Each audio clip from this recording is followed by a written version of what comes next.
नमस्कार दोस्तों। स्वागत है आप सभी का हमारे चैनल भक्ति ज्ञान में। दोस्तों आज मैं आपको भाई दूज की कहानी सुना रहा हूँ। एक गांव में एक बुढ़िया थी। उसके 7 बेटे और एक बेटी थी। बेटी की शादी हो चुकी थी। जब भी उसके बेटे की शादी होती, फेरों के समय एक नाग आता और उसके बेटे को डस लेता था। बेटा वहीं खत्म हो जाता और बहू विधवा हो जाती। इस तरह उसके 6 बेटे मर गए। 7वें की शादी होनी बाकी थी। इस तरह अपने बेटों के मर जाने से दुख से बुढ़िया रो रो के अंधी हो गई थी। भाई दूज आने को हुई तो भाई ने कहा कि मैं अपनी बहन से तिलक कराने जाऊंगा। माँ ने कहा ठीक है। उधर जब बहन को पता चला कि उसका भाई आ रहा है तो वह खुशी से पागल होकर पड़ोसन के गई और पूछने लगी कि जब बहुत प्यारा भाई आए तो क्या बनाना चाहिए। पड़ोसन उसकी खुशी को देखकर जल भुन गई और कह दिया कि दूध से रसोई लेप, घी में चावल पका। बहन ने ऐसा ही किया। उधर भाई जब बहन के घर जा रहा था तो उसे रास्ते में सांप मिला। सांप उसे डसने को हुआ। भाई बोला तुम मुझे क्यों डस रहे हो। सांप बोला मैं तुम्हारा काल हूँ और मुझे तुमको डसना है। भाई बोला मेरी बहन मेरा इंतजार कर रही है। मैं जब तिलक करा के वापस लौटूंगा तब मुझे तुम डस लेना। सांप ने कहा भला आज तक कोई अपनी मौत के लिए लौटकर आया है जो तुम आओगे। भाई ने कहा अगर तुझे यकीन नहीं है तो तू मेरे झोले में बैठ जा। जब मैं अपनी बहन के तिलक कर लूं तब तू मुझे डस लेना। सांप ने ऐसा ही किया। भाई बहन के घर पहुंच गया। दोनों बड़े खुश हुए। भाई बोला बहन जल्दी से खाना दे, बड़ी भूख लगी है। बहन क्या करें, ना तो दूध की रसोई सूखे ना ही घी में चावल पके। भाई ने पूछा बहन इतनी देर क्यों लग रही है, तू क्या पका रही है। तब बहन ने बताया कि ऐसा ऐसा किया है। भाई बोला पगली कहीं घी में भी चावल पके हैं या दूध से कोई रसोई लीपे हैं। गोबर से रसोई लीप, दूध में चावल पका। बहन ने ऐसा ही किया। खाना खा के भाई को बहुत जोर की नींद आने लगी। इतने में बहन के बच्चे आ गए। बोले मामा मामा हमारे लिए क्या लाए हो। भाई बोला मैं तो कुछ नहीं लाया। बच्चों ने वह झोला ले लिया जिसमें सांप था। जैसे ही उसे खोला उसमें से हीरे का हार निकला। बहन ने कहा भैया तूने बताया नहीं कि तू मेरे लिए इतना सुंदर हार लाए हो। भाई बोला बहना तुझे पसंद है तो तू ले ले, मुझे हार का क्या करना। अगले दिन भाई बोला अब मुझे जाना है, मेरे लिए खाना रख दे। बहन ने उसके लिए लड्डू बना के एक डब्बे में रख दे दिए। भाई कुछ दूर जाकर थक कर एक पेड़ के नीचे सो गया। उधर बहन के जब बच्चों को भूख लगी तो माँ से कहा कि खाना दे दो। माँ ने कहा खाना अभी बनने में देर है। तो बच्चे बोले कि मामा को जो रखा है वही दे दो। तो वह बोली कि लड्डू बनाने के लिए बाजरा पीसा था, वही बचा पड़ा है, चक्की में जाकर खा लो।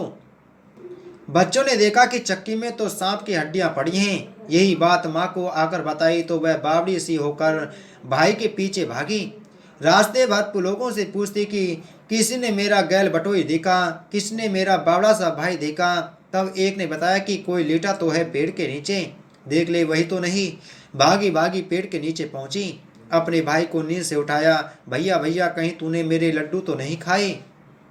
भाई बोला ये ले तेरे लड्डू, नहीं खाए मैंने, ले दे के लड्डू ही तो तूने दिए थे। उसके भी पीछे पीछे आ गई। बहन बोली नहीं भाई तू झूठ बोल रहा है, जरूर तूने खाया है, अब तो मैं तेरे साथ चलूंगी। भाई बोला तू ना मान रही है तो फिर चल। चलते चलते बहन को प्यास लगती है। वह भाई को कहती है कि मुझे पानी पीना है। भाई बोला अब मैं यहाँ तेरे लिए पानी कहाँ से लाऊं, देख दूर कहीं चील उड़ रही है, चली जा वहाँ शायद तुझे पानी मिल जाए। तब बहन वहां गई और पानी पीकर जब लौट रही थी तो रास्ते में देखती है कि एक जगह पर जमीन में 6 सिलाएं गड़ी हैं और एक बिना गड़ी रखी हुई थी। उसने एक बुढ़िया से पूछा कि ये सिलाएं कैसी हैं। उस बुढ़िया ने बताया कि एक बुढ़िया है, उसके 7 बेटे थे। 6 बेटे तो शादी के समय मंडप में ही मर चुके हैं, तो उनके नाम की ये सिलाएं जमीन में गड़ी हैं। अभी 7वीं की शादी होनी बाकी है, जब उसकी शादी होगी तो वह भी मंडप में ही मर जाएगा, तब यह 7वीं सिला भी जमीन में गड़ जाएगी। यह सुनकर बहन समझ गई कि यह सिलाएं किसी और की नहीं बल्कि उसके भाइयों के नाम की हैं। उसने उस बुढ़िया से अपने 7वें भाई को बचाने का उपाय पूछा। बुढ़िया ने उसे बतला दिया कि वह अपने 7वें भाई को कैसे बचा सकती है। सब जानकर वह वहां से अपने बाल खुले करके पागलों की तरह अपने भाई को गाली देती हुई चली। भाई के पास आकर बोली कि तू तू तो जलेगा, कुटेगा, मरेगा। भाई उसके ऐसे व्यवहार को देखकर चौंक गया, पर उसे कुछ समझ नहीं आया। इसी तरह दोनों भाई बहन माँ के घर पहुंच गए। थोड़े समय के बाद भाई के लिए सगाई आने लगी। उसकी शादी तय हो गई। जब भाई को सेहरा पहनाने लगे तो वह बोली, इसको क्यों सेहरा बांधेगा? सेहरा तो मैं पहनूंगी, ये तो जलेगा, मरेगा। सब लोगों ने परेशान होकर सेहरा बहन को दे दिया। बहन ने देखा उसमें कलंगी की जगह सांप का बच्चा था। बहन ने उसे निकाल के फेंक दिया।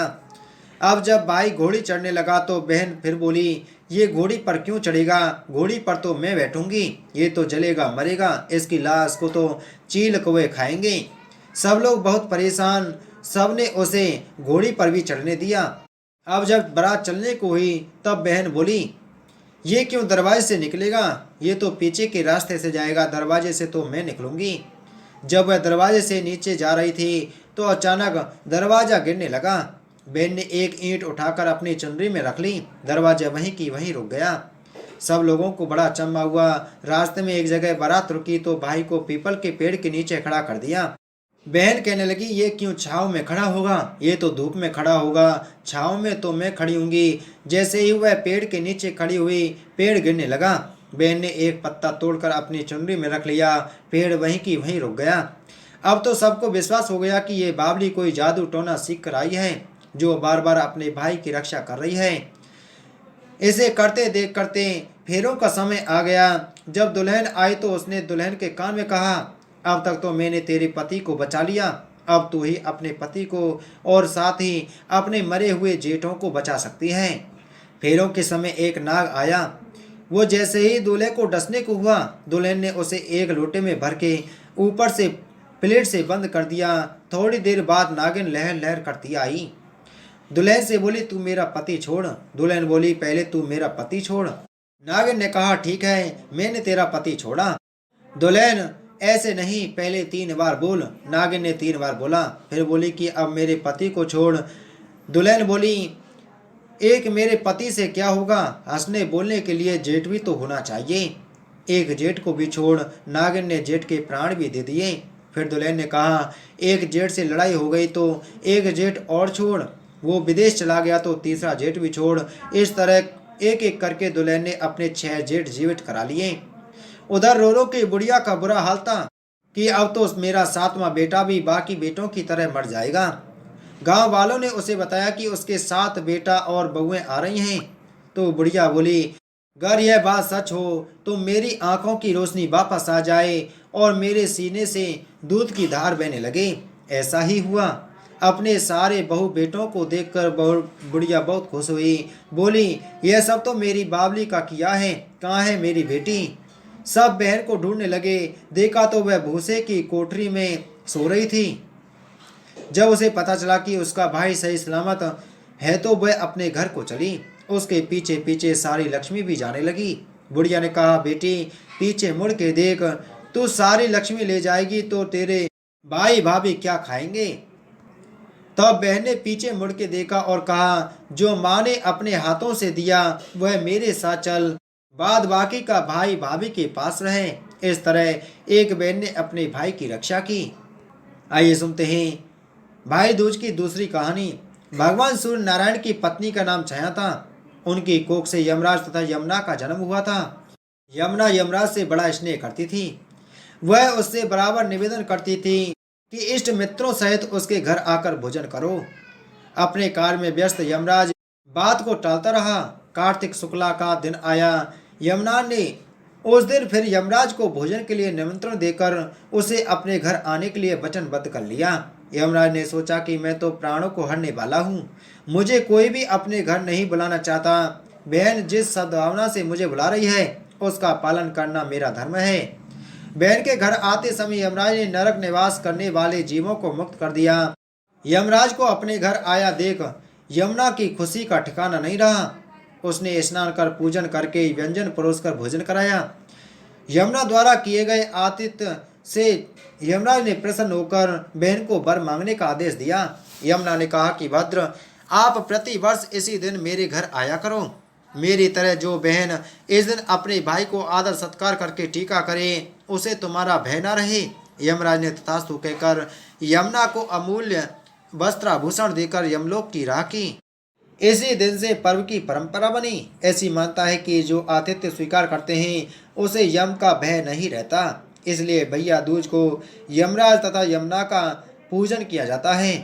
तो दोस्तों, अगर आपको यह कथा अच्छी लगी हो तो वीडियो को लाइक करें, वीडियो को ज़्यादा से ज़्यादा शेयर करें। अगर आप हमारे चैनल पर पहली बार आए हैं तो चैनल को सब्सक्राइब कर बगल में घंटी के बटन को जरूर दबाएं। जय श्री कृष्ण।